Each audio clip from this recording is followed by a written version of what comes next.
In his annual Urbi et Orbi blessing, Pope Francis I condemns the violence and bloodshed in Ukraine and calls for respect and brotherhood in Jerusalem.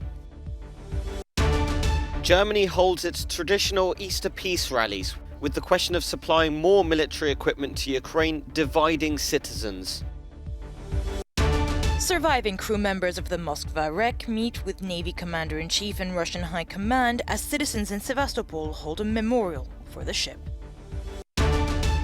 Nina Belyeva, a deputy in a local council in Russia, posts opposition to the war in Ukraine and is forced to flee the country.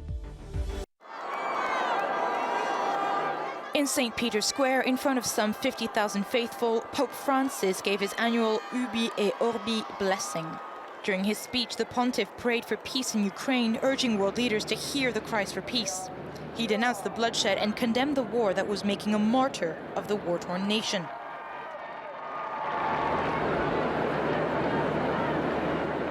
May there be peace for war-torn Ukraine, so harshly shaken by the violence and destruction of the cruel and senseless war in which it was dragged.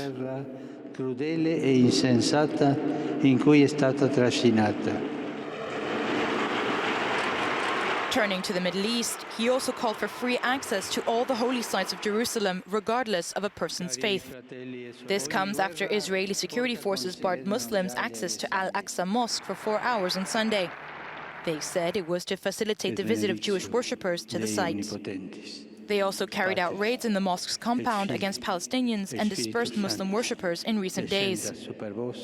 This year, tensions in Jerusalem are extremely high due to the rare overlap between Easter, Passover, and Ramadan. The Pope called for brotherhood, understanding, and mutual respect for the three monotheistic faiths. At the end of Mass, the Pope shook hands with prelates and then got aboard the White Pope-mobile for a whirl through the square to greet the cheering faithful. Pacifism in Germany runs strong. These traditional Easter peace marches here in Berlin have been going on since the Cold War. Usually they call for military disarmament from all sides, but this year there's a difference. Some people are in favor of supplying weapons to Ukraine. With a heavy heart, I think that now we probably have to supply weapons. I'm actually absolutely against it, sending weapons, and I think they should all be destroyed, except in the current situation. The Vice-Chancellor of Germany, Robert Habeck, was keen to stress that peace marches should focus against Russia and not Ukrainians' defense of their homeland. The Easter marches are meaningful and good if they call for peace, and the call for peace can only be directed against Putin. In this regard, we must be very careful that we don't call on Ukraine to stop fighting. Then I would say, if one did, then I would no longer be with them, with the Easter marches. If they say, Putin, you are an aggressor, stop the war, withdraw the troops and stop the killing and murdering, then the Easter marches have their purpose. Germany has said that it will finally raise military spending to 2% of GDP and supply Ukraine with weapons, but not with tanks like these that Kyiv desperately wants.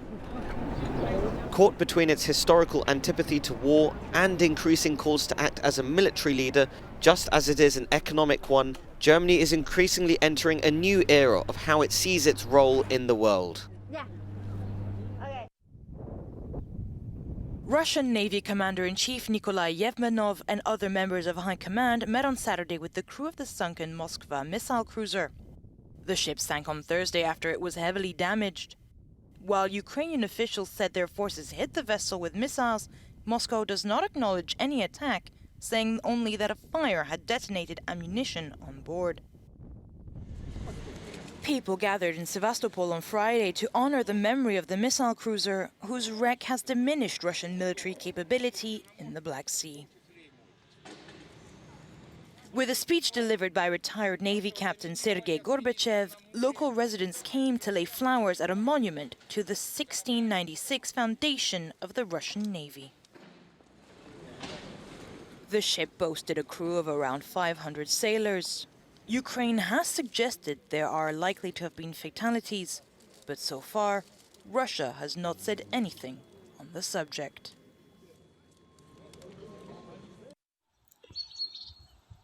This is Nina Belyeva, a deputy of the Semiluvsky District Council in Voronezh, Russia. She's been vocal in opposing her country's invasion of Ukraine, using social media to rally support behind her views. At one meeting of her council, deputies demanded her to explain her position.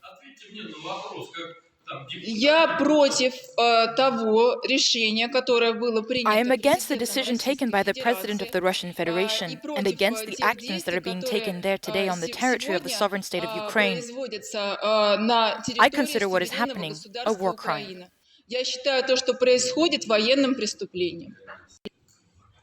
The deputies voted to exclude Nina from the Ethics Commission and appealed to Russia's law enforcement agencies to investigate her actions. But Nina's speech was put online, and she received many messages of thanks from across the country. People wrote not only from Moscow or St. Petersburg, but also from remote villages, small villages, the so-called deep, out-of-the-way people. They wrote, "Thank you, Nina. It turns out that I am not alone in this area. I will show this video to my relatives and friends in my village. I will show that there is a deputy in our district who said this." As I understand it, it was hard for people to start talking when there is massive propaganda.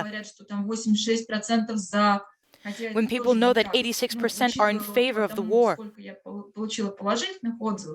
But I don't believe in these percentages because there are a lot of people who are afraid to speak about their position, who feel lonely. It seems for them that everyone is supporting the war because those who are against it are silent. This speech of mine helped them to at least start talking with their relatives.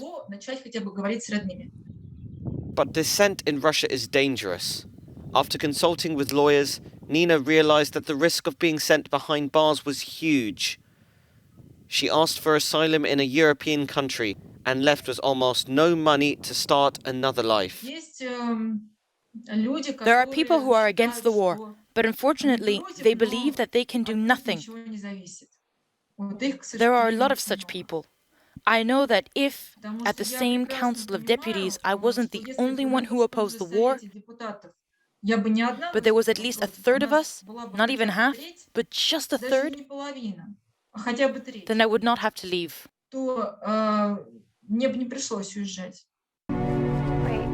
What happens when a social media addict goes too far and gets trapped by her own thirst for validation? That's the idea behind the new American thriller called Follow Her. The film now premiered at film festival Fantasporto in Porto, Portugal, where it swept 3 of the top awards, Best Film and Best Actress, both in the Fantasy Film section, and the Audience Award. Danny Barker wrote and starred. Sylvia Kaminer directed. It's really difficult to find the balance, of posting things for yourself when everything is catered around validation, right? So all these apps and live streaming and YouTube and everything else are built off of likes and popularity. And so it's really easy to get caught in that trap. And so I wanted to write something that showcased the challenges of that, of taking things a little bit too far. I wanted a female lead, female protagonist. I didn't want gore. I didn't want the classic horror. I wanted more of a creepy thriller. And I saw a lot I could do with the script. And then when Danny and I started talking, I could tell she was very collaborative and that we would have a nice working relationship. And I knew she wanted to star in it. And I thought, I think we can bring a lot to this. Another highlight of the festival was Jacinto from Spain, Best Film Award in the Directors' Week section, and the shared Best Actor Award for the 2 male leads, Juanma Buituron and Pedro Brandariz, for whom this was sadly a posthumous award, as he died last February of a heart attack. Ricardo Figueira, Euronews.